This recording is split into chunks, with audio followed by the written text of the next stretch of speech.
ॐ नमो अरिहन्ताणम् ॐ नमो सिद्धाणम् ॐ नमो आयर्याणम् ॐ नमो वज्रायाणम् नमो लोये सवसाहुणम्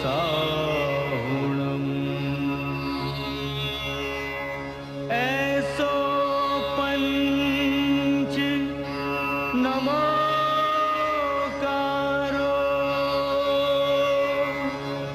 सौपावपणासनो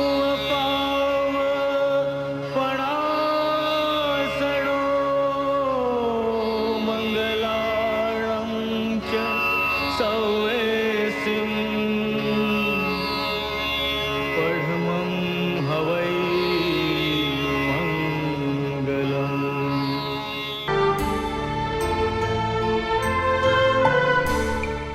જ્ઞાનમ શરણમ મમ દર્શનમ ચ ચારિત્ર્યમ ચ તપસંયમશ્ચ શરણો શરણો ભગવાન મહાવીરો. આપણે આપણી જાતને જોતા હોઈએ છીએ. કદાચ માણસ એની જાતની સૌથી વધારે ચિંતા કરતો હોય છે. એના જીવનનો લગભગ 80% સમય એ પોતાની જાતની ચિંતામાં જતો હોય છે. કેટલાક લોકો આજુબાજુ જોતા હોય છે, કોઈક વળી ચારે બાજુ જોતા હોય છે, કોઈક સહેજ ઊંચે જોતા હોય છે, કોઈક એનાથી ઊંચે જોઈને વાદળને જોતા હોય છે, પણ કોઈક આકાશને જોનારા હોય છે. એવું એક આકાશ છે તીર્થંકર પરમાત્મા ભગવાન મહાવીર સ્વામીનું જીવન. એ આકાશની થોડીક ઓળખ આજે આપણે સૌ સાથે મળીને પામીએ. કારણ એવું કે દુનિયામાં બે બાબત છે, એક છે પ્રગટ અને બીજી છે અપ્રગટ. પ્રગટ બાબત એવી છે કે જેને તમે બહાર જોઈ શકો છો, અને અપ્રગટ બાબત એવી છે કે જેને તમે બહાર જોઈ શકતા નથી. અપ્રગટ પછી પ્રગટ થતું હોય છે. અપ્રગટની લાંબી યાત્રા પછી પ્રગટને જોવા મળે છે. લાંબી પ્રક્રિયા પછી પરિણામ આવે છે, આપણે સૌ જાણીએ છીએ. તો મારે એ અપ્રગટ મહાવીરની આજે તમને ઓળખ કરાવી છે. એ શું છે એ અપ્રગટ મહાવીર? તમે જ્યારે આપણે મૂર્તિને પૂજા કરીએ, જ્યારે પ્રભુ પ્રતિમા સમક્ષ એના શરણે જઈએ, જ્યારે પ્રભુ પ્રતિમા સમક્ષ આપણે સ્તવન કે સજ્જાઈ ગાઈએ, ત્યારે એક મનમાં એવો પણ ભાવ જાગવો જોઈએ કે આ પ્રભુ પ્રતિમા, આ મારા પ્રભુએ પોતાના જીવનમાં જે કાર્યો કર્યા, પોતાના જીવનમાં જગતમાં જે પ્રકાશ આપ્યો, આ ત્રૈલોક્ય પ્રકાશક એવા મારા પ્રભુના જીવનને મારે જાણવું જોઈએ. અને એટલે આજે થોડીક ભગવાનના જીવનની રહસ્યમય વાતો કરું છું. કારણ એટલું જ છે કે આજના જગતની સઘળી સમસ્યાઓ, એનું કારણ શું છે? એનું કારણ મારા નમ્ર મતે એવું છે કે આ જગત 2600 વર્ષ પૂર્વે થઈ ગયેલા પરમાત્મા ભગવાન મહાવીર સ્વામીના સિદ્ધાંતોને આચરી શક્યું નહીં. સિદ્ધાંતો હતા, વિચારો હતા, વિદ્વત્તા હતી, પણ જો આચરણમાં ન આવે તો કશું ન થાય. જૈન ધર્મ એ આચારનો ધર્મ છે. અને એનું પરિણામ શું આવ્યું? ભગવાને કહ્યું, અને ભગવાને કદાચ સૌથી વધારે જેની વાત કરી એ ક્રોધ. અને આજે આપણે જાણીએ છીએ કે આ જગતમાં ક્રોધનું માણસના મનમાં કેવું સામ્રાજ્ય જામી ગયું છે. ભગવાને આ જગતને આપી અહિંસા, અને આજે આપણે જોઈએ છીએ કે આ દુનિયામાં કેટલી હિંસા ચાલી રહી છે. આજે માણસ વચ્ચે હિંસા, માણસ પ્રાણીની હિંસા કરે, માણસ આખા વિશ્વનો નાશ કરવા તડપે, માણસ એને માટે બોમ્બ બનાવે અથવા તો કોઈ મહામારી પેદા કરે એવા જંતુઓ બનાવે. હવે સમયે એ વિચાર કરીએ કે ભગવાને જ્યારે એમ કહ્યું કે જીવા વહો અપવહો, જીવનો વધ એ તારો પોતાનો વધ છે. જો આ જગત આ સમજ્યું હોત તો ન આજે આ પર્યાવરણના પ્રશ્નો આવ્યા હોત, ન આજે આ પ્રકૃતિ સંહારના પ્રશ્નો આવ્યા હોત, ન આજે તાપમાન ને હવામાનના પ્રશ્નો આવ્યા હોત, ન આજે માણસ જાત આટલી ગુંગળામણ અનુભવતી હોત. અને એટલે જ મને એમ લાગે છે કે જો આ સિદ્ધાંતોને આ પાસે આપણે જઈએ, પરમાત્માએ કહ્યું એક પળનો પણ પ્રમાદ ના કરીશ. પણ આપણી કમનસીબી એ કે આ સિદ્ધાંતો જગતને આપવામાં આપણે ઘણો પ્રમાદ કર્યો. ત્યારે આજે એ વિચાર કરવો છે કે ભગવાનનું આ જીવન જે છે તો શું છે? એ તીર્થંકર એટલે શું? તીર્થંકર એટલે કે આપણે ત્યાં એક પરમાત્માના વચનને પણ તીર્થંકરનું સ્વરૂપ, તીર્થનું સ્વરૂપ કહ્યું છે. તીર્થંકર એટલે તારે તે તીર્થંકર. તીર્થંકર એટલે સંસાર સમુદ્રની અંદર ઘણા મત્સ્ય માછલાઓ છે, ઘણા મગર છે, એમ ઘણા જેને કહીએ આપણે કે ઘણી વિષાદગ્રસ્ત વસ્તુઓ છે, ઘણા વિકારો છે, એ ઘણા દોષો છે, એ બધા જ્યારે આ સંસાર સમુદ્રમાં હોય ત્યારે એના ઉપર એક બ્રિજ છે, એ બધાને પસાર કરવાનો એક બ્રિજ એટલે તીર્થંકર પરમાત્મા. તીર્થને સર્જે તે તીર્થંકર. અને તીર્થ એટલે શું? તીર્થ એટલે આપણે હજી સમજ્યા નથી એનો ભાવ, એના મર્મને, એના રહસ્યને હજી પામ્યા નથી. અમદાવાદમાં તો ઘણીવાર કોઈ સમી સાંજે મળવા આવે ને આપણે પૂછીએ ક્યાં હતા સવારે, તો એ કહે કે આજ સવારે હું નીકળ્યો, પાલિતાણા ગયો, આદિનાથ દાદાના દર્શન કર્યા અને તરત પાછો આવ્યો. આ તીર્થ નથી. તીર્થની યાત્રા એ પગથી ચાલીને નથી થતી, આત્માથી ચાલીને થાય છે. અને એટલે તમે શત્રુંજય પહાડ પર જાઓ, શત્રુંજય તીર્થની યાત્રા કરો, ત્યારે એક એક ટૂંક પર ચાલો અને તમારા ભીતરની એક એક ટૂંકમાં અજવાળું થતું જાય અને છેલ્લે આજ્ઞાચક્ર જે સૌથી ઉપર હોય એ આજ્ઞાચક્ર એટલે આપણા પરમાત્મા ભગવાન ઋષભદેવ આદિનાથ. આવું વિચાર આપણે નથી કરતા અને એને પરિણામે આપણે યાત્રાઓ કરી જઈએ છીએ. પણ એ યાત્રાથી આપણો બહારના પગ ચાલે છે, બહાર યાત્રા થાય છે, પણ ભીતર એમનું એમ રહે છે. તો યાત્રાનો અર્થ જ એ છે કે તમે બહાર યાત્રા કરો અને તમારા ભીતરમાં પણ એ જ પ્રકારની યાત્રા ચાલુ રહે.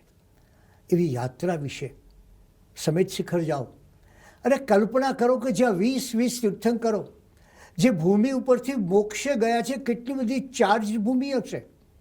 અને ત્યાં જઈને તમારા હૃદયના બંધ ખોલી દો, તમારા આત્માને ખુલ્લો કરી નાખો અને પછી અધ્યાત્મના ઉર્ધ્વ આરોહણ તરફ જાઓ એટલે તમને ખબર પડશે કે કેવો ભીતરી એક પ્રસન્નતાનો આનંદ તમને પ્રાપ્ત થાય છે.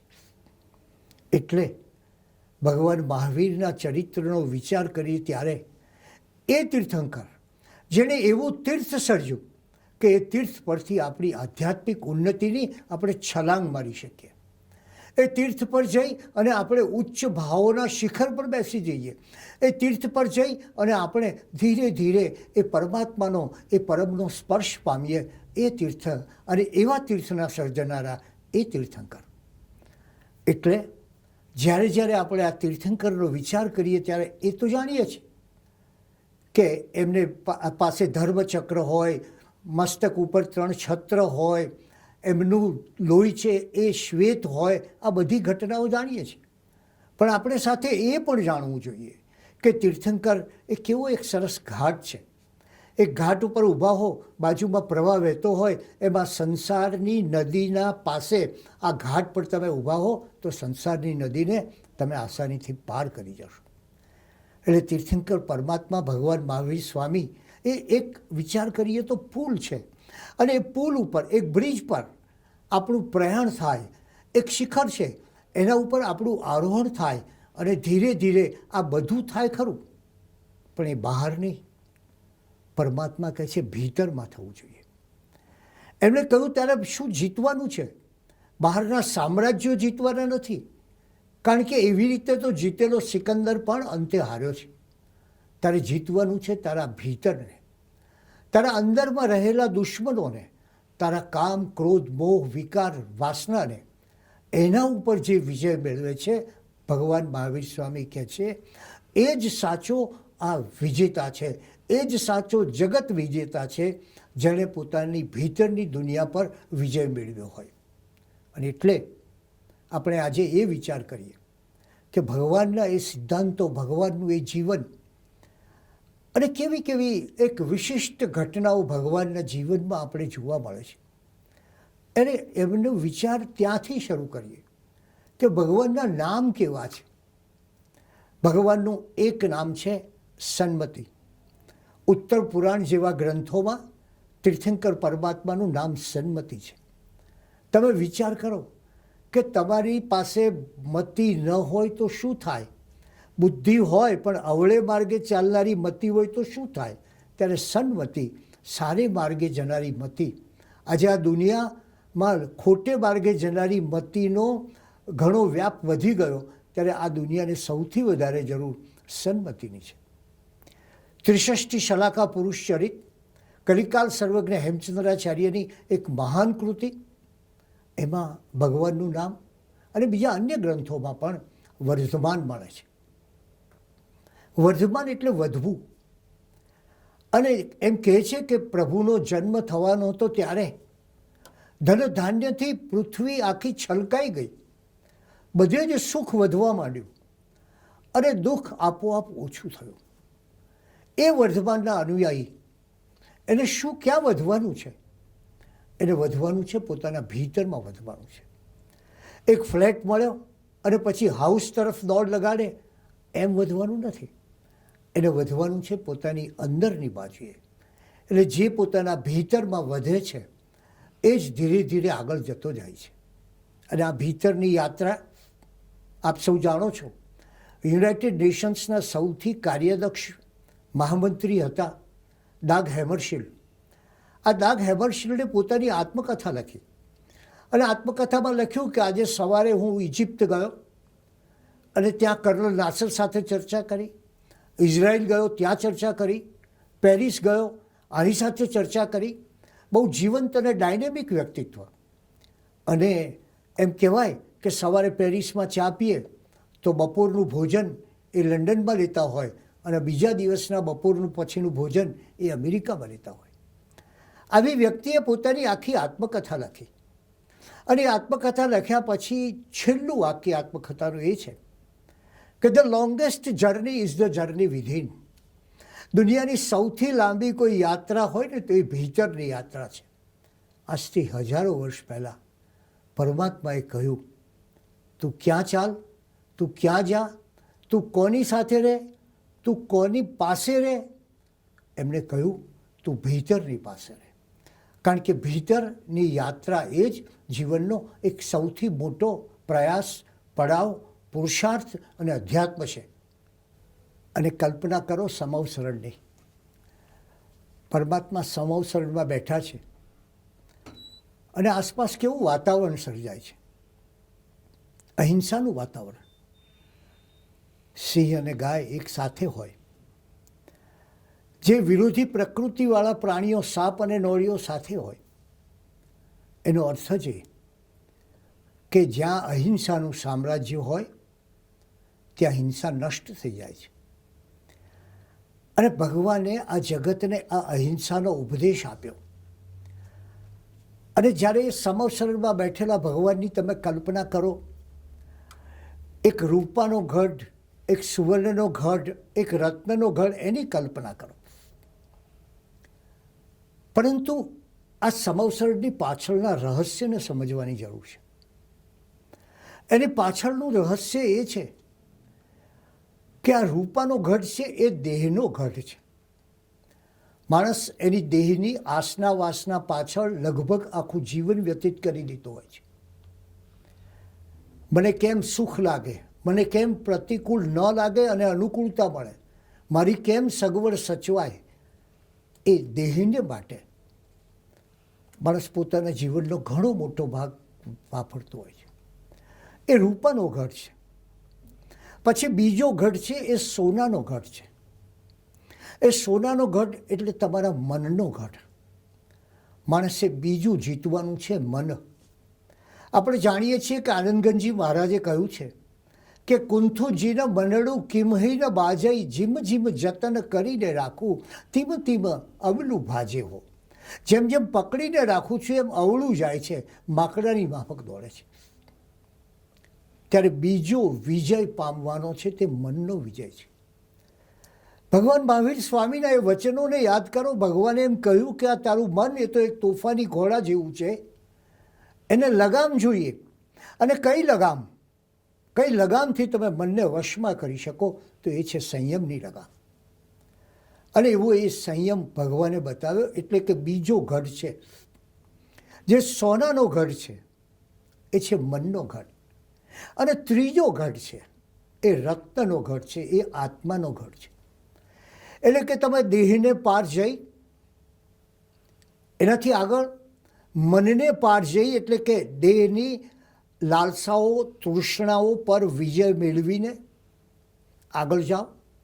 મનની ચંચળતા નષ્ટ કરીને મનની એકાગ્રતાની સાધના કરો. અને આપણું મન કેટલું એકાગ્ર છે એનો વિચાર કરવો જોઈએ. આપણે ક્યારેય એવું વિચાર્યું કે મારા જહાજના કપ્તાન મહાવીર સ્વામી છે? આપણામાં એવી શ્રદ્ધા છે ખરી? તમે વિમાનના પાયલોટમાં શ્રદ્ધા મૂકો છો? મેં હજી સુધી કોઈ માણસ એવો જોયો નથી કે પ્લેનમાં બેસતા પહેલાં એમ કહે કે જરા પાયલોટને નીચે બોલાવો, એ જરા ગઈ રાત્રે સૂતો છે કે નહીં એ જાણી લઉં, એ બરાબર સ્વસ્થ છે કે નહીં જાણી લઉં, એના ઘેર કોઈ ઝઘડા થયા નથી ને જાણી લઉં, પછી હું વિમાનમાં બેસીશ. એટલે તમને પાયલોટમાં શ્રદ્ધા છે, વિમાનના પાયલોટમાં, પણ ખરેખર તો આપણે જીવનના પાયલોટમાં શ્રદ્ધા રાખવી જોઈએ. અને એ શ્રદ્ધા હોય તો જ તમે આ બીજો ગઢ પાર કરી અને આત્માના ત્રીજા ગઢ સુધી પહોંચી શકો. અને આત્માનો એ ત્રીજો ગઢ પ્રાપ્ત કરો ત્યારે તમને પેલા સમવસરણમાં બેઠેલા તીર્થંકર પરમાત્માનું દર્શન થાય. આજે આપણે એ વિચાર કરવો છે કે આ દેહની તૃષ્ણાઓ, આ મનની લાલસાઓ, એ બધાને પાર કરી મારા આત્મા પાસે જવું. આપ જાણો છો પર્યુષણનો અર્થ જ એ છે, આત્માની નિકટ રહેવું, એનું નામ પર્યુષણ. તો હું મારી આત્માની સમીપ રહું. અરે ભારતીય ઉપનિષદો પણ કહે છે, ઉપનિષદનો અર્થ જ છે આત્માની સમીપ રહેવું. એ આત્માની સમીપ રહેવાનો વિચાર આપણે કરવો જોઈએ. અને ત્યારે એ ભગવાનના નામોમાં જે જુદા જુદા નામો છે, એમનું એક નામ છે વીર. વીર એટલે કે લૌકિક મુશ્કેલીઓથી કદી નહીં ડરનાર તે. આપણે જરા કલ્પના કરીએ, આપણા જીવનમાં સહેજ નાની મુશ્કેલી આવે ને કેવા આમ ધગધગી જઈએ છીએ, કેવા અકળાઈ જઈએ છીએ, કેવા બાવરા થઈ જઈએ છીએ, કેવા ગુંગળાઈ જઈએ છીએ. ત્યારે ભગવાન એ વીર છે. આટલા ઉપસર્ગો સહન કર્યા પણ છતાં ભગવાનના ચહેરા પર ભયની તો કોઈ વાત જ નહીં, એકલી કરુણા છે. અને એ ચહેરા પર, એ પરમાત્માના મુખ પર માત્ર એક વાર આંસુ આવે છે, એ પેલા સંગમ દેવને જોઈને. અને એ માટે આવે છે કે આ માણસે, આ સંગમ દેવે મારે ખાતર કેવા ખોટા કર્મો બાંધ્યા, એની ચિંતા થાય છે. તો આ વીર છે. એમનું નામ અતિવીર પણ છે અને એમનું નામ મહાવીર પણ છે. તો એ મહાવીર શબ્દનો આપણે વિચાર કરીએ અને આપણા જીવનના આંતર વિજેતા બનીએ અને એ તરફ આપણી ગતિ થાય. આ વર્તમાનનો ધર્મ એ હંમેશા ક્રાંતિનો ધર્મ છે. આપ એ ન ભૂલશો કે આ કોઈ સ્થિતિસ્થાપક ધર્મ છે, ગાડરિયા પ્રવાહની માફક ચાલતો ધર્મ છે. આ ધર્મનો પહેલો સિદ્ધાંત જ એ છે કે તમારી પાસે એક ક્રાંતિ હોવી જોઈએ. અને એવી ક્રાંતિ, કઈ ક્રાંતિ કરી? ભગવાને જગત ઉપર 3 ક્રાંતિ કરી. એક આત્મક્રાંતિ. જગત આખું શરીરની ચિંતામાં હતું. યથા દેહે તથા દેવે.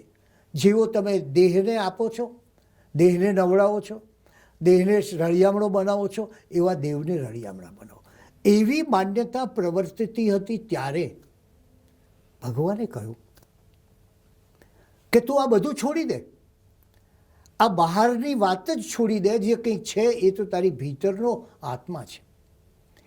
એટલે ભગવાને આ જગતને પહેલી વાર આત્માની ઓળખ આપી. એટલે કે મારી દ્રષ્ટિએ એમણે કરેલી પહેલી ક્રાંતિ એ આત્મક્રાંતિ છે. ભગવાન મહાવીર સ્વામીની બીજી ક્રાંતિ એ વિશ્વ ક્રાંતિ છે. એમણે આ સમગ્ર જગતના માટે ચિંતન કર્યું અને આખા સમગ્ર જગતને, તમે જુઓ, પહેલી વાર કોસ્મિક વિઝન જેને કહેવાય, માત્ર માણસની ચિંતા નહીં તો ધર્મ હંમેશા માણસની સુખાકારીની ચિંતા કરતો. એમણે પહેલીવાર કોસ્મિક વિઝન આપણને જોવા મળે. આયા તુલે પયાસુ, પરમાત્મા કહે છે. આયા તુલે પયાસુનો અર્થ છે, પયાસુ એટલે પ્રાણીઓ. આ પ્રાણીઓને તું આત્મવત માન. વિચાર કરીએ કે જો તમે પ્રાણીઓને આત્મવત માનો તો પછી પશુ હત્યા, પશુ હિંસા, તમારો આહાર, આ બધામાંથી પશુ પીડા, પશુઓને થતી પીડા નષ્ટ થઈ જશે. અને એટલે ભગવાને કરેલી બીજી ક્રાંતિ, એ ક્રાંતિ આપણે એમ કહેવું જોઈએ કે એ પ્રકારની છે જેને જગતમાં ક્રાંતિ કરી. એક ગ્લોબલ વિઝન એમણે આપ્યું. એમણે કહ્યું, અને જુઓ તમે આજે આ પર્યાવરણની જે જગત ઉપર વિકટ સમસ્યા આવી છે, ત્યારે ભગવાનના એ શબ્દોનું સ્મરણ કરો. ભગવાને કહ્યું, જેને તું પીડે છે, જેને તું મારે છે, જેને તું નષ્ટ કરે છે, એને તું પીડતો નથી, એને તું મારતો નથી, એને તું નષ્ટ કરતો નથી, પણ તું તારી જાતને પીડે છે, તારી જાતને નષ્ટ કરે છે, તારી જાતનો નાશ કરે છે. અને આજે આ પૃથ્વી એ જ પરિસ્થિતિમાં છે કે માણસોએ વૃક્ષો કાપી નાખ્યા, જંગલો હતા એ વનની જગાએ રણ બનાવી દીધા, અને હવે આ પૃથ્વીના અસ્તિત્વનો સવાલ આવે છે. ત્યારે ભગવાને બીજી ક્રાંતિ કરી, એ વિશ્વ ક્રાંતિ. સમગ્ર વિશ્વને જોવું, સમષ્ટિને જોવું, માત્ર માણસની ચિંતા નહીં, પ્રાણીની ચિંતા, પ્રકૃતિની ચિંતા, પર્યાવરણની ચિંતા. જૈન ધર્મના આચારોમાં કેટલું પર્યાવરણ છે એ તો આપ સૌ જાણો છો. અને ત્રીજી એમની જે ક્રાંતિ છે, જે ઘણી મહત્ત્વની ક્રાંતિ છે, એ મોક્ષ ક્રાંતિ. એમણે એક આખો પથ આપ્યો. ઉત્તરાધ્યયન સૂત્રની ગાથાઓ વાંચો અને એક એવો પથ આપ્યો કે જે માણસ આંતરિક માર્ગે ચાલતા ચાલતા ચાલતા આ શિખર પર પહોંચી શકે. એટલે ભગવાનને જ્યારે પ્રણામ કરો, ભગવાનને જ્યારે વંદન કરો, ભગવાન તરફ ઉપકૃતતાનો ભાવ પ્રગટ કરો, ત્યારે એ વિચારજો કે આ ભગવાને મનુષ્યના જીવનમાં, મનુષ્યના જગતમાં, આ પૃથ્વી ઉપર, આ સમગ્ર સમષ્ટિ ઉપર કેવા કેવા પરિવર્તનોની વાત કરી છે.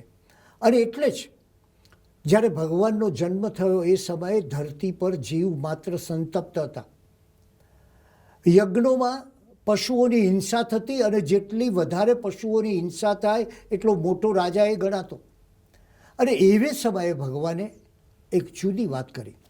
ભગવાન મહાવીરે માનવ સામર્થ્યનો મહિમા કર્યો અને એમણે એમ કહ્યું કે જો માણસ ગુણ સમૃદ્ધિ કેળવે તો દેવ પણ એના ચરણમાં શીશ નમાવે. કલ્પના કરો, કેટલી મોટી ક્રાંતિ છે. જ્યારે માણસ જુદી જુદી જગાએ જઈને, એમ કહેવાતું કે 33 કરોડ દેવતાઓ હોય એવે સમયે પોતાની યાચના કરતો હોય, માગણી કરતો હોય, ત્યારે એ લાચાર, દીન, યાચક માણસને ભગવાને કહ્યું કે નહીં, તું પોતે તારો પુરુષાર્થ કર, તું જ તારો ભાગ્ય વિધાતા છે. અને એટલે આજે આ ભગવાન મહાવીર સ્વામીના સ્મરણ સાથે આપણે એ વિચારવું જોઈએ કે ભગવાને આચારમાં અહિંસા આપી, વાણીમાં સ્યાદવાદ આપ્યો, વિચારમાં અનેકાંત આપ્યો, અને જીવનમાં અહિંસા આપી. આ જગતને આપેલું અજવાળું આપણે જગતને આપીએ અને આ જગતને વધુ બહેતર બનાવીએ, એ ભાવના તો આપણે રાખવી પડે ને. જીવનમાં મહિમા શેનો છે? બહાર ચાલતા પ્રવાસનો કે ભીતરની યાત્રાનો? ખરો મહિમા છે ભીતરની યાત્રાનો. અને એ યાત્રાનો વિચાર કરીએ ત્યારે પરમાત્મા મહાવીર સ્વામીએ કેવી સરસ વાત કરી છે. કારણ માત્ર ક્રિયાથી ન ચાલે, માત્ર જ્ઞાનથી ન ચાલે. જ્ઞાન અને ક્રિયા એ તો ધર્મના પંખીની બે પાંખો છે. એક પાંખથી ઉડી શકાય નહીં. એટલે ક્રિયાની પણ આવશ્યકતા અને જ્ઞાનની પણ આવશ્યકતા. ત્યારે ભગવાને કહ્યું કે બાહ્ય રીતે જો તમે ચાલો, માત્ર બહારનો દેખાવ એ ધર્મ નથી, એ તો ઢકોસલો છે. સાચો ધર્મ તો તમારી ભીતરમાં થવો જોઈએ. અને એટલે એમણે કહ્યું કે માત્ર માથું મુંડાવાથી શ્રમણ થવાતું નથી. મસ્તક મૂંડી દીધું એટલે કંઈ તમે શ્રમણ થઈ જાઓ એવું નથી. અને કોઈ જાપ કરવાથી બ્રાહ્મણ બની શકતો નથી. અરણ્યમાં રહેવાથી કોઈ મુનિ થઈ શકતો નથી. અને એ જ રીતે દર્ભના વસ્ત્રો પહેરીને કોઈ તપસ્વી થઈ શકતો નથી. એટલે મહિમા શેનો છે? મહિમા તમારા ભીતરમાં રહેલા આત્માનો છે. અને કેવી સરસ રીતે કહે છે ભગવાન કે તમે સાચી સમતાથી શ્રમણ બની શકો. માથાનું મુંડન કરાવવાથી નહીં, પણ તમારા જીવનમાં સાચી સમતાનું પાલન કરો ને એટલે તમે શ્રમણ બની શકો. બ્રાહ્મણ ઉચ્ચ કેવી રીતે બની શકો? તો ઉચ્ચ તમે ત્યારે બની શકો તમારા આચાર ઊંચા હોય ત્યારે થઈ શકો. અને મુનિ કેવી રીતે થઈ શકો? તો મુનિ ત્યારે થઈ શકો કે જ્ઞાની હોય તે મુનિ થઈ શકે. અને તપસ્વી એ બને દર્ભના ઘાસના, દર્ભ એટલે ઘાસ એક આવે છે, એ ઘાસના વલ્કલ પહેરવાથી, વસ્ત્રો પહેરવાથી તપસ્વી નથી થવાતું. તપસ્વી ક્યારે થવાય? ભગવાને કહ્યું તપથી તપસ્વી થવાય. એટલે તમે જુઓ કે ભગવાને બધા જ બાહ્યાડંબરો, બાહ્યાચારો, બાહ્ય દેખાવો, બાહ્ય પ્રદર્શનો આ બધાને દૂર કરીને કહ્યું કે ધર્મ એ તો ભીતરની યાત્રા છે. એમ કહે છે કે એકવાર ભગવાનને પ્રશ્ન પૂછવામાં આવ્યો કે પ્રભુ જૈન કોણ? હવે તમે વિચાર કરો, તમને કોઈ પૂછે કે તમે જૈન હો અને તમને પૂછે કે જૈનનો તમારી ડેફિનેશન શું, ત્યારે આપણે ક્યાં જઈશું? આપણે ભગવાન પાસે જઈશું. અને ભગવાને માત્ર 2 જ શબ્દમાં જૈન કોણ એનો ઉત્તર આપ્યો. જરા સાંભળજો. ભગવાને કહ્યું વિશુદ્ધ ચેતાહા, જેનું ચિત્ત શુદ્ધ છે તે જૈન, જેનું ચિત્ત અશુદ્ધ છે તે અજૈન. એટલે કે ધર્મ એ આખી ચિત્ત શુદ્ધિની પ્રક્રિયા છે. અને જેમ જેમ તમારું ચિત્ત શુદ્ધ થતું જાય એમ એમ ઊંચા ભાવો આપણા જીવનમાં, આપણા ભીતરમાં, આપણા હૃદયમાં જાગવા માંડે. અને આપણા આત્માની આપોઆપ ઉર્ધ્વતા થાય. અને એટલે જ સૌથી મોટી વાત ભગવાને એ કહ્યું કે આત્મા જુદો છે અને શરીર જુદું છે. લોકો ત્યાં સુધી શરીર અને આત્મા બંનેને એક જ માનતા હતા. અને તેવે સમયે એ આત્માની યાત્રા કેવી થાય એવી એક વ્યાપક દ્રષ્ટિ ભગવાને આ જગતને આપી. એમના જીવનમાં સમતાનું શિખર જોવા મળે છે, આપણે જાણીએ છીએ. અને એમણે જે કંઈ કલ્પના કરી છે એ કોઈ જાતિ માટે, કોઈ ધર્મ માટે, કોઈ સંપ્રદાય માટે, કોઈ પ્રજા માટે નહીં. એમની કલ્પના છે એ સર્વ જીવોની પ્રસન્નતા માટે છે. અને એ જ આ જૈન ધર્મનું કોસ્મિક વિઝન છે. અને એટલે જ એમણે કહ્યું કે તારે કરવાનું છે શું? કોઈ બહારની ચીજવસ્તુઓ મેળવવાની નથી, પણ નિગ્રહ કરવાનો છે. આજે આત્મનિર્ભરતાની વાતો થાય છે ને, ત્યારે તારે પોતાની જાતને સંયમિત બનાવવાની છે. જેટલો સંયમ તું પાડીશ એટલે તારી નિર્ભયતા થશે. અને માટે એમણે કહ્યું કે એક તમારા અંતરને જીતો તો આખી આલમને જીતી શકશો. અને એ આલમને શીખવાની વાત એ ભગવાનના ઉપદેશોમાં જોવા મળે છે. અને એટલે જ આનો અર્થ એ થાય કે આત્મા દ્વારા આત્માને જુઓ, આત્માનો વિકાસ સાધો.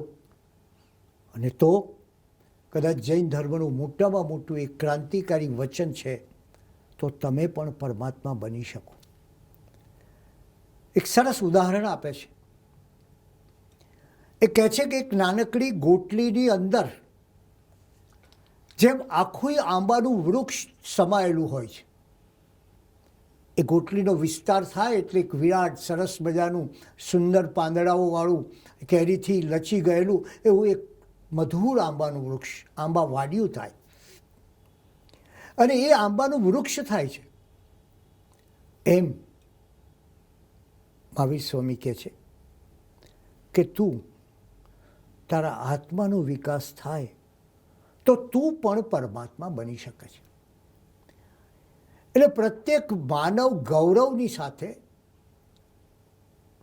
માનવ ઉર્ધ્વતાની વાત એ ભગવાન મહાવીરના આ સિદ્ધાંતોમાં આપણે કેવી સરસ જોઈ શકીએ છીએ. ભગવાને સૌથી પ્રથમ સમ્યક દર્શન પ્રાપ્ત કર્યું એ ભાવની ઘટનાનું સ્મરણ કરીએ. પ્રતિષ્ઠાનપુર નગરમાં શત્રુમર્દન નામનો રાજા રહેતો હતો. આ રાજાના મહેલમાં કાષ્ઠ એટલે લાકડાની જરૂર પડે અને એ લાકડાને માટે એ સમયે નયસાર એ પોતાના સાથીઓ સાથે જંગલમાં ગયો. આ જંગલમાં ભૂલા પડેલા સાધુજનોને એને જોયા અને નયસાર એણે જઈને ભિક્ષા આપી, કોચરી આપી અને એ સાધુજનોને નયસારની સરળતા સ્પર્શી ગઈ અને નમ્રતા સ્પર્શી ગઈ, એના હૃદયની નિર્મળતા સ્પર્શી ગઈ. વિચાર કરો કે ભગવાનના આ પ્રથમ સમ્યક દર્શન ધરાવતા ભાવનો પ્રારંભ એ નયસારના હૃદયના કયા ગુણોથી થયો? એની સરળતા, એની નિર્મળતાથી થયો. આપણે જાણીએ છીએ કે આ જગતમાં કદાચ કોઈ સૌથી વધુ અઘરી બાબત હોય તો તે સરળ બનવું તે છે. પણ સરળ નથી બની શકતો. એને કોઈ વાંકા ચૂકા જુદા જુદા રીતે વાત કરવાની આદત પડી જાય છે. અને એટલે શું થાય કે તમને કોઈ માણસ બહુ પ્રેમથી હાથ મેળવ્યો એટલે પહેલાં તમને એના માટે પ્રેમ ન થાય, શંકા જાગે કે આ શા માટે મારી સાથે આટલા બધી લાગણીથી હાથ મેળવે છે. એક સરળતા જો હૃદયમાં હોય અને સરળતાથી જ સચ્ચાઈનો ઉઘાડ થાય છે. સાચા હૃદયમાં જ સત્યનું અનુષ્ઠાન થાય છે અને ત્યારે ભગવાનનો આ પ્રથમ ભાવ આપણને સરળતાનો કહે છે. ભગવાનના પ્રત્યેક ભાવોની અંદર કેટલા રહસ્યો છુપાયેલા છે તો આપણે જાણીએ છીએ. પણ ભગવાનનું એ પછી રાજકુમાર વર્ધમાનનું સ્મરણ કરીએ અને વિચાર કરો કે રાજકુમાર વર્ધમાનનું જીવન પણ કેટલું સુંદર હતું. જેનું જીવન સુંદર એનો ત્યાગ સુંદર. જો જીવનમાં દુઃખ હોય, ક્લેશ હોય, યાતના હોય, પીડા હોય, અણગમો હોય, અજંપો હોય અને માણસે છોડી અને ત્યાગ કરે તો એના ત્યાગમાં પણ પ્રસન્નતાનો અભાવ હોય છે.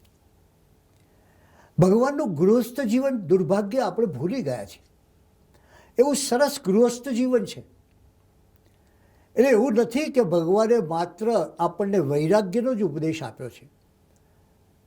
ભગવાને જે શ્રાવક છે, જે શ્રાવિકા છે, એને એના જીવનને કઈ રીતે વ્યતીત કરવું એની પણ શિખામણ આપી છે.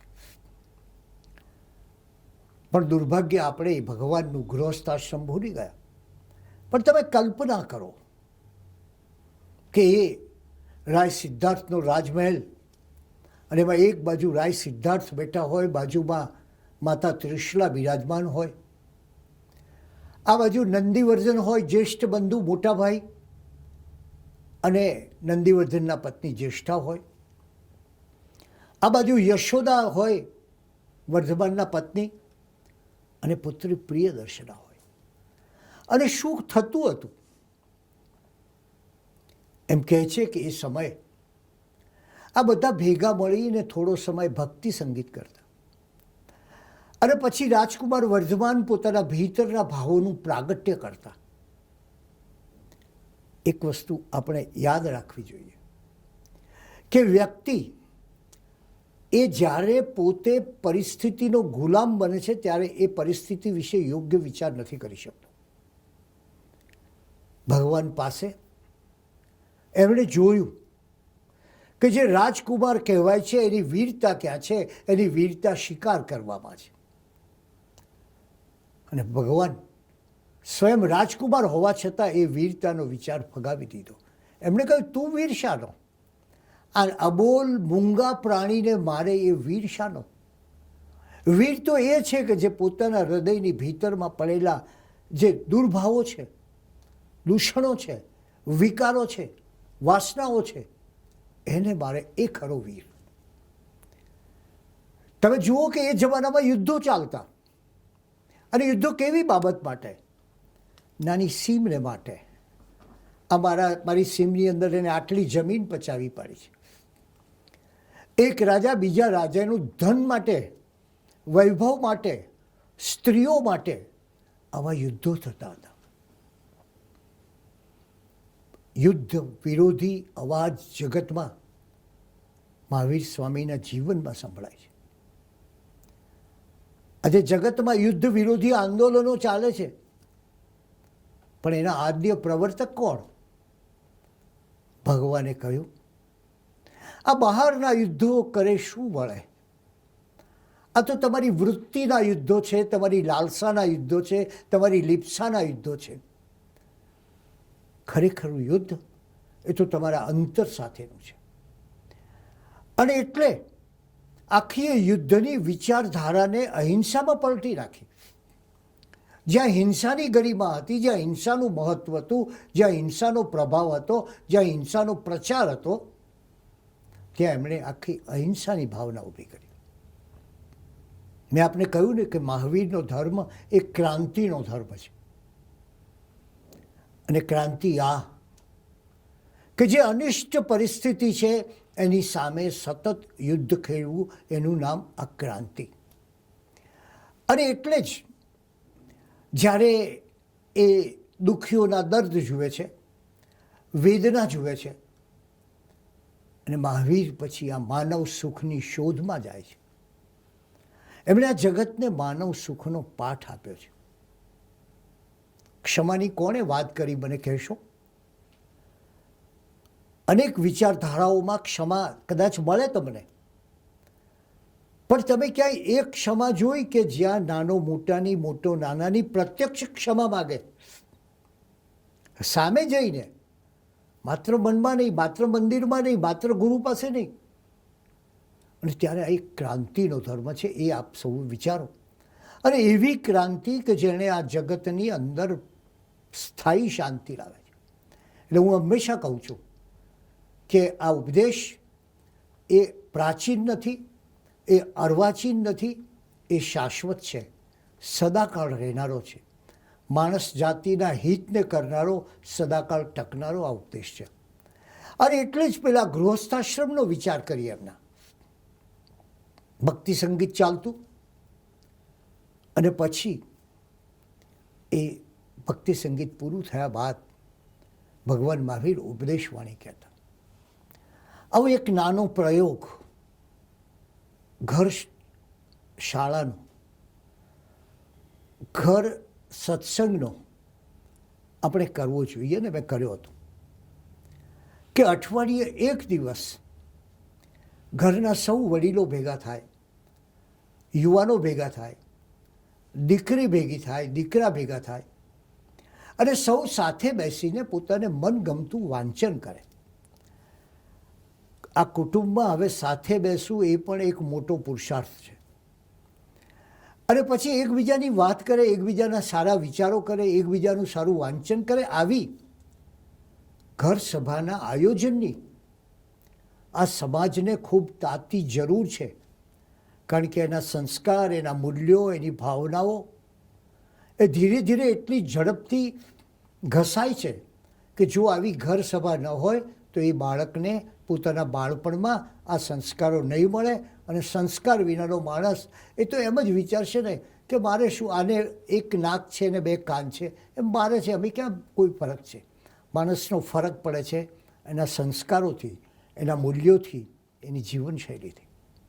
અને એવી રીતે ભગવાનને ત્યાં ગૃહસ્થાશ્રમમાં રોજ સાંજે આવી ઘર સભા થતી, એમાં ભગવાનનો ઉપદેશ વહેતો. અને બીજી એક વાત કે ભગવાને જ્યારે ત્યાગ કર્યો, આ ત્યાગ વિશ્વનો એક વિરલ ત્યાગ છે. આ ત્યાગ એવો નથી કે એક માણસ ચિઠ્ઠી લખીને ઘેરથી નીકળી જાય કે હું જતો રહ્યો છું. આ ત્યાગ એવો નથી કે જ્યારે કોઈ સંસારની પીડા હોય ને એનાથી દૂર જવા માટે નીકળી ગયો છે. આ ત્યાગ એ તો એક ભવ્ય ત્યાગ છે. અને એની ભવ્યતા એ છે કે એમાં કેવું નારી ગૌરવ સમાયેલું છે એનો વિચાર કરો. ભગવાન સ્વયં યશોદાને પોતાના ત્યાગના પંથની વાત કરે છે. અને એમના પત્ની યશોદા પણ પ્રભુના હૃદયના ભાવોને જાણે છે. એ પ્રભુની જે ઉચ્ચ ભાવનાઓનો સમાદર કરે છે. અને એટલે જ આ ત્યાગની ઘટના જરા તમે ગ્રંથોમાં વાંચો તો મજા આવશે કે આ ત્યાગ વેળાએ યશોદા જાણે કોઈ સ્ત્રી, કોઈ ક્ષત્રિય સ્ત્રી, ક્ષત્રિયાણી પોતાના પતિને યુદ્ધમાં જવા માટે પૂરા પ્રોત્સાહન અને પ્રેરણાથી મોકલતી હોય એ રીતે ત્યાગ છે. કેવો અદ્ભુત ત્યાગ છે. અને એનો ઉત્સાહ છે પોતાના પતિના અધ્યાત્મ માર્ગે વિજય પામવાની ઘટનાનો એક ઉત્સાહ અને આનંદ છે. એટલે બે વાત છે, એક તો પત્નીનો આદર, સ્ત્રીનો આદર. મનુષ્ય જાતિને આ સ્ત્રીનો આદર અહીંયાથી શીખવો પડે. આપ સૌ જાણો છો ભગવાન ઋષભદેવની બંને પુત્રીઓ કેટલી વિદ્વાન હતી. બ્રાહ્મી, જેણે આખી 14 ભાષાની જાણકાર, જેણે જગતને એક લિપિ આપી. તો એ વાત છે કે ત્યાગ કેવો, પ્રસન્નતાથી નીકળવું. અને મહાવીર નીકળે છે ત્યારે પોતાની કુલ માતાને પ્રણામ કરે છે. આ ત્યાગ છે, આ આદર છે. અને આવા ભગવાનના એક ગૃહ મહાભિનિષ્ક્રમણનો વિચાર કરો તો પણ કેટલું રહસ્ય છે. હું માનું છું કે પરમાત્માની મૂર્તિના જ્યારે દર્શન કરીએ, જ્યારે એને ભાવથી પ્રણામ કરીએ, જ્યારે પ્રભુ સેવા કરીએ, ત્યારે એ પણ વિચાર કરીએ મારા પ્રભુ કેવા હતા.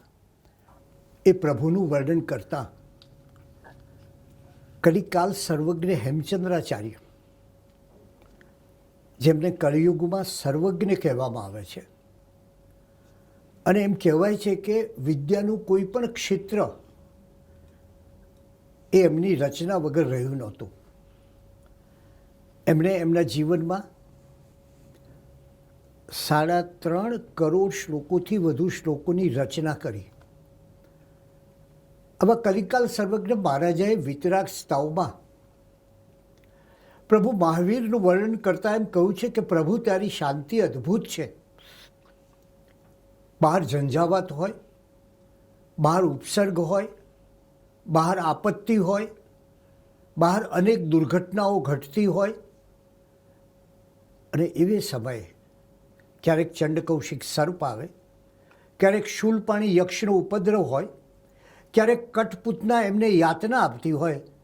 આ બધા સમયે ભગવાનની શાંતિ, એ શાંતિની રેખામાં એક નાનો પણ એ લકીરમાં એક ફેર પડ્યો નથી. એટલે કલિકાલ સર્વજ્ઞ હેમચંદ્રાચાર્ય મહારાજ કહે છે કે તમારી શાંતિ તો અદ્ભુત છે, અને એવું અદ્ભુત છે તમારું રૂપ, અને એથી એવી અદ્ભુત છે તમારી કૃપા. એ કૃપા જેને પ્રાપ્ત થાય એને જીવનના સર્વોચ્ચ શિખરો, એ અધ્યાત્મના શિખરો પર પહોંચી શકે. એટલે છેવટે આ વર્ણન કરતાં કરતાં કરતાં કલિકાલ સર્વજ્ઞ મહારાજા કહે છે કે પ્રભુ તમે તો અદ્ભુતોના ભંડાર છો. આ માત્ર શબ્દ નથી, આ માત્ર વાણી નથી, આ માત્ર કથન નથી, આ એક મહાન હકીકત છે. એનું કારણ એ છે કે ભગવાન મહાવીરની ધ્યાન સાધનાનો તમે વિચાર કરો. જગત આખું કહેતું કે પદ્માસન લગાવીને, પલાઠી લગાવીને, આંખો બંધ કરીને, એક સ્થાન ઉપર બેસીને, એક આસન ઉપર બેસીને તમે ધ્યાન કરો. હું પલાઠી લગાવું, પદ્માસન કરું, આંખો બંધ કરું અને ધ્યાન કરું, એ પ્રમાણમાં સરળ છે. ભગવાને જે જગતને ધ્યાન આપ્યું એ જુદા પ્રકારનું છે. ભગવાને પહેલી વાત કરી કે તમારી ધ્યાન માટે કોઈ સમય હોતો નથી. સવારે થાય, સાંજે થાય, જ્યારે ધ્યાન જ વ્યક્તિએ ધ્યાનરત રહેવું જોઈએ. એમણે બીજી વાત કરી ખુલ્લી આંખનું ધ્યાન. આપ વિચાર કરો કે આપણે આંખો બંધ કરી દઈએ તો આખી દુનિયા બંધ થઈ જાય તો બહુ આસાનીથી આપણે ભીતરમાં જઈ શકીએ. પણ આપણી આંખો ખુલ્લી હોય, આખું જગત હરતું ફરતું દોડતું હોય અને એવે સમયે તમે ધ્યાનસ્થ રહો, એ કેટલી અદ્ભુત ઘટના છે. આવા ધ્યાનની ભગવાને વાત કરી. એથી આગળ જઈને એમણે કાયોત્સર્ગ ધ્યાનની વાત કરી કે જે ધ્યાનની અંદર શારીરિક, માનસિક આ બધી જ ક્રિયાઓ શાંત થઈ ગઈ હોય, એકમાત્ર સૂક્ષ્મ શ્વાસ સિવાય કોઈ ક્રિયા ચાલતી ન હોય. અને હજી એથી વધારે કઠિન ધ્યાન એમણે આપ્યું અને એ છે કાયોત્સર્ગ ધ્યાન, કે જ્યાં માત્ર શ્વાસની સૂક્ષ્મ ક્રિયા સિવાય કશું ન થતું. અને એનાથી વધારે જગતને ધ્યાન વિશેનું એક નવું દર્શન આપ્યું. એમણે કહ્યું કે તમે ફરતા ફરતા ભગવાને ભ્રમણ કર્યું, ભગવાને વિહાર કર્યો, ભગવાન અહીંથી ત્યાં ગયા. આ એમના તમામ સાધના કાળમાં સતત ફરતા રહ્યા અને સતત ધ્યાનસ્થ રહ્યા. અને એટલે જ કદાચ એ ધ્યાનસ્થ હતા માટે જ પેલા ગોવાળનો અવાજ એ સાંભળી ન શક્યા, જેણે કહ્યું કે મારા બળદને તમે સાચવજો. આ 12.5 વર્ષનો એમનો સાધના કાળ, એ સ્વાદ વિજય, નિદ્રા વિજય, ક્ષુધા એટલે કે ભૂખ પરનો વિજય, આ ત્રણેય વિજય એમના આ સાધના કાળમાં જોવા મળે છે. આવો એમનો એ સાધના કાળ હતો. આચાર્ય સમંતભદ્ર કે પછી કલિકાલ સર્વજ્ઞ હેમચંદ્રાચાર્ય ભગવાનની સમતાનું અદ્ભુત વર્ણન કરે છે. શ્રીમદ ભગવદ્ ગીતામાં કહ્યું છે સમત્વમ યોગ ઉચ્ચતે. એ સમત્વનો ભાવ ભગવાનના જીવનમાં અહીંયા જોવા મળે છે. સમયાએ સમણો હોય, તમે એ સંભાવની સાધના જે કરે એ જ વ્યક્તિ સાચી શ્રમણ બને. ભગવાનના ચિત્તની એકાગ્રતા. અને એમ કહે છે કે એ જ્યારે ધ્યાનમાં બેસતા ત્યારે એમની આંખોનું જે તેજ હતું એનાથી ઉર્ધ્વ લોકના દ્રવ્યોનો સાક્ષાત્કાર થતા. ઉર્ધ્વ દિશાપાતી ધ્યાન. અને જ્યારે એ નીચે જોતા પોતે ત્યારે એ અધો દિશાપાતી ધ્યાન, આ પ્રકારનું ધ્યાન થતું. એટલે કે ત્રણેય લોકનું એમને દર્શન થતું હતું. અને એમની સંરોહણ શક્તિ, ઉપસર્ગો થાય અને એ ઘા આપોઆપ ચાલ્યા જાય, મટી જાય. આવી સંરોહણ શક્તિ હતી. ભગવાનના વિશે સતત ગ્રંથો એમ કહે છે કે આ ભગવાન એ તો અબહુબાઈ હતા. અબહુબાઈ એટલે ખૂબ ઓછું બોલનારા. આજે આપણે જાણીએ છીએ મોબાઈલ આવ્યા પછી તો વધારે કે લોકો કેટલું બોલતા હોય છે, કદાચ આખો દિવસ બોલતા જ રહેતા હોય છે. ત્યારે એ કલ્પના કરો, એક ભાઈ બેઠા હતા અને એમના પત્ની શાકભાજી લેવા જતા હતા. ત્યારે એમને પોતાના પતિને ઇન્સ્ટ્રક્શન આપી કે જો હું બહાર જાઉં છું, ધ્યાન રાખજો, આ ફોટો છે ને મારી માનો એટલે કે તમારા સાસુને બરાબર લગાવી દેજો. લગાવતા જો તકલીફ પડે ને તો હથોડી જમણી બાજુ છે અને ખીલી છે એ પેલા ડાબા ટેબલની નીચે છે. અને આ બધું ભેગું થઈને ખીલી મારતા તમને વાગી જાય ને તો ટિંચર આયોડિન છે એ પેલા બોક્સમાં પડ્યું છે, પણ જો ધ્યાન રાખજો. એક નાની વાત એને માટે માણસ કેટલા બધા શબ્દો વાપરે છે. ત્યારે ભગવાનના જીવનમાં એમની વાણી જુઓ, ઓછામાં ઓછા શબ્દો, અને એ શબ્દોની અંદર જગતનું ગહન જ્ઞાન આવી ગયું. એટલે ભગવાનનો ઉપદેશ છે કે બહુ બોલવું નહીં. બહુ બોલનારો માણસ આપણે સૌ જાણીએ છીએ કે જે માણસ બહુ બોલે છે ને એ સપાટી પર જીવતો હોય છે.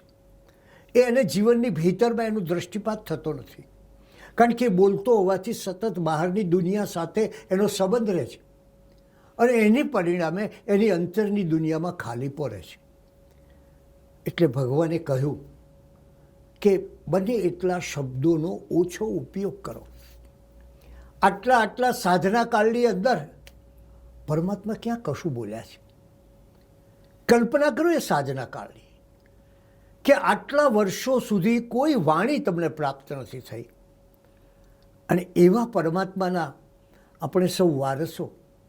આપણે એ વિચાર કરવો જોઈએ કે એમની પાસેથી શું પામ્યા. આપણે એક પામ્યા દિશા, એમણે દિશા આપી અધ્યાત્મની અને એમણે ધ્યાન આપ્યું વિજ્ઞાનનું. આમ અધ્યાત્મ અને વિજ્ઞાન બંનેનો સમન્વય ભગવાનના જીવનમાં આપણે જોઈ શકીએ છીએ. અને એટલે જ એમણે જે ધ્યાનની પદ્ધતિ આપી, એમણે જે ઉપવાસ, કેટલા દીર્ઘ તપસ્વી ભગવાનનું નામ હતું. અને તપ એટલે આત્માની વસંત. એ વસંત સતત મોરતી જ જાય, મોરતી જ જાય, મોરતી જ જાય. અને ધ્યાન પણ કેવું? એ ધ્યાન, એ નિરાલંબન ધ્યાન, એ સાલંબન ધ્યાન, એ ધ્યાનમાં એમની જીવનચર્યા, એમનો વિહાર ચાલતો હોય અને એમનું ધ્યાન ચાલતું હોય. એટલે કે ક્રિયા અને યોગ આ બંનેની આપોઆપ સાધના થઈ. ભગવાને આ જગતમાં ક્રાંતિ કરી, લોકભાષામાં ઉપદેશ આપ્યો. જે સમયે એમ કહેવાતું કે સંસ્કૃત સિવાયની ભાષામાં બોલાય નહીં, ત્યારે એમણે પ્રાકૃત ભાષામાં વાત કરી, કારણ કે લોકોની ભાષા પ્રાકૃત હતી, સંસ્કૃત થોડા લોકો બોલતા હતા. આ ભગવાનની ક્રાંતિનો વિચાર કરો. ભગવાને સ્ત્રીઓને સ્વાતંત્ર્ય આપ્યું. ભગવાને પોતે સામાન્ય જનસમૂહની ભાષામાં ઉપદેશ આપ્યો. હિંસા જે ચોમેર ફેલાયેલી હતી, એ હિંસા ક્યાંથી દૂર કરવી? એમણે કહ્યું, તમારા મનમાંથી એ હિંસા દૂર કરો. આજે આ દુનિયામાં સૌથી વધારે આવશ્યકતા આ છે કે માણસના મનમાં હિંસા છે. એ હિંસા, ક્રોધ, આક્રોશ, ગુસ્સો આ બધાથી એટલો બધો ભરાઈ ગયો છે. અને ત્યારે આજના જગતને જરૂર છે અહિંસાની. અને વિચાર કરો, ભગવાને કહ્યું કે અહિંસા જેવો કોઈ બીજો ધર્મ નથી. અહિંસા એ શુદ્ધ અને શાશ્વત ધર્મ છે. ચાલો આજે આપણે ભગવાન મહાવીરનું સ્મરણ કરી એ શાશ્વત ધર્મની ઉપાસનાના માર્ગે આગળ ચાલીએ.